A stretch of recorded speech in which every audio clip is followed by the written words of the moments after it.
2005, Vaslui County, Romania. In the secluded Holy Trinity Monastery of Tanacu, the air is thick with the scent of incense and damp stone. But behind the heavy oak doors, a young woman is not being prayed for, she is being hunted. For 3 agonizing days, a self-proclaimed warrior of God, Father Daniel Corogeanu, and 4 devoted nuns transformed a place of peace into a medieval torture chamber. They were convinced they were battling a legion of demons, but in reality they were systematically dismantling a human life. What follows is the clinical, minute-by-minute account of how religious fervor turned into a lethal weapon and how a 23-year-old orphan was crucified in the name of salvation. Welcome to Well of Monsters.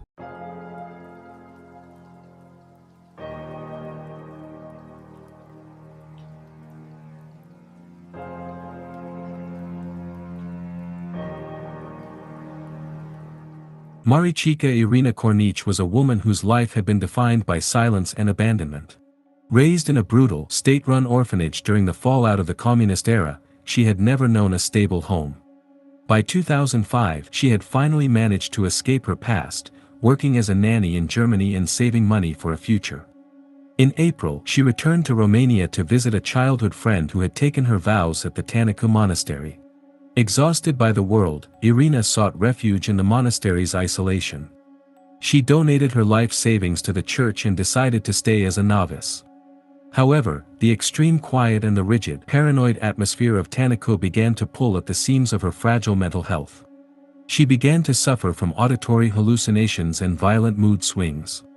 In a modern setting, this was a clear onset of schizophrenia. But in the eyes of Father Daniel Corogeanu, there were no medical explanations, only spiritual warfare. Father Daniel Corogeanu was only 29 years old, yet he commanded the monastery with the authority of an ancient patriarch. He was charismatic, radical, and obsessed with the idea of end times. He had been rejected by the traditional Orthodox hierarchy for his extremist views, but to the nuns at Tanacu, he was a living saint. When Irina began to scream during the Holy Liturgy and curse the icons, Corogeanu made a definitive diagnosis: demonic possession. He gathered the 4 senior nuns, Nicolita Arcelianu, Elena Otzel, Simona Bardanaș, and Ana Maria Cotănescu, and convinced them that Irina's soul was being devoured by Satan. He argued that doctors and hospitals were useless, even dangerous, because they would only drug the demon instead of casting it out. The nuns, poorly educated and deeply superstitious, believed him implicitly. From that moment, Irina was no longer a sick woman, she was a vessel for the ultimate enemy. The treatment began with total isolation. Corogeanu believed that the demon inside Irina fed on the attention of others and the light of day. He ordered her to be moved to a remote chili or cell, far from the other novices. The windows were boarded up or covered with heavy blankets to ensure total darkness. The door was locked from the outside. For the first few days, Irina was left alone in the dark, her only contact being the muffled voices of the nuns chanting exorcism prayers through the walls. Deprived of sleep and terrified by her own mind, her condition worsened. She began to bang her head against the walls and scream for help.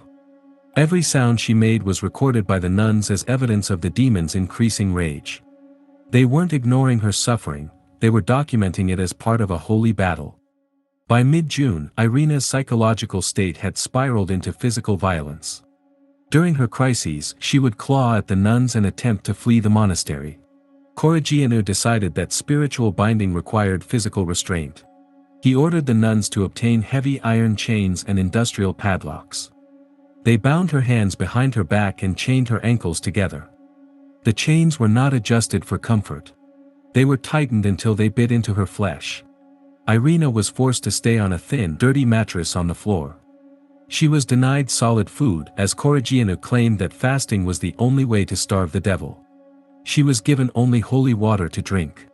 The constant rattling of the chains became a haunting rhythm in the monastery, a sound the nuns interpreted as the demon struggling against its bonds. On the morning of June 15, Corogeanu decided that the chains were failing.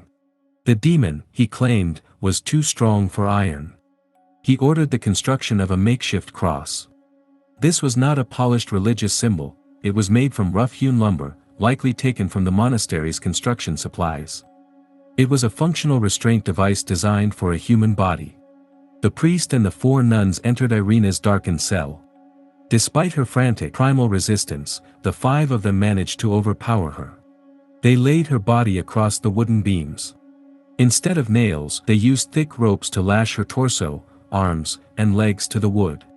They stretched her limbs out in a traditional crucifixion pose, tightening the ropes until her circulation began to fail. To them, they were replicating the sacrifice of Christ to save a soul; to the law, they were building a death trap. Even tied to the cross, Irina continued to scream, screams that could be heard by the villagers in the valley below. To silence the blasphemy and prevent her from biting her own tongue, Corogeanu took a dirty towel and stuffed it deep into her mouth. He secured it with a cloth gag tied tightly around her head. This not only stopped her from speaking but severely restricted her airway. The priest then ordered the cross to be carried into a cold, unheated room in the back of the monastery. He told the nuns that the final stage of the exorcism required absolute silence and the absence of all worldly comfort. For the next 3 days, Irina was left in total darkness, immobilized on the cross, gagged, and completely denied food or water.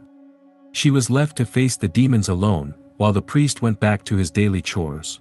By the 2nd day of the crucifixion, Irina's body began to undergo a systematic collapse. The lack of fluids led to severe dehydration, causing her blood to thicken and her kidneys to begin failing.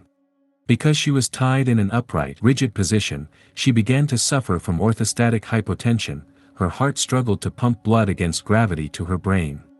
The mechanical pressure of the ropes and the gag made every breath a monumental effort. She was likely experiencing a slow, agonizing form of suffocation known as postural asphyxiation. The nuns checked on her periodically, splashing her with holy water and whispering prayers. When they saw her eyes glazing over and her skin turning a sickly blue-gray, they saw a demon finally losing its strength. On the 3rd day, June 18th, the monastery was celebrating a holy feast. While the bells tolled and the monks and nuns sang hymns outside, Irina was entering the final stages of shock. Her body temperature dropped and her heart rate became erratic. Inside the dark room, Corogeanu performed one last ritual, reading the prayers of Saint Basil over her limp body. By this time, Irina was likely in a coma or semi-conscious state. She could no longer struggle.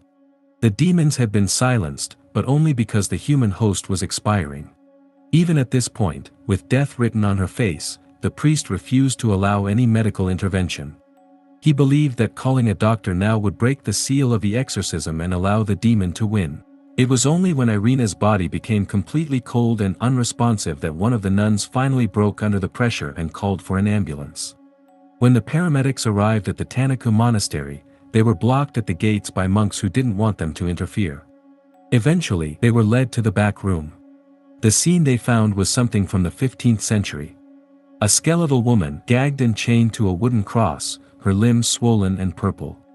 The paramedics reported that the room smelled of sweat, urine, and impending death. Corogeanu stood by calmly, telling the medical team they were interrupting a holy work.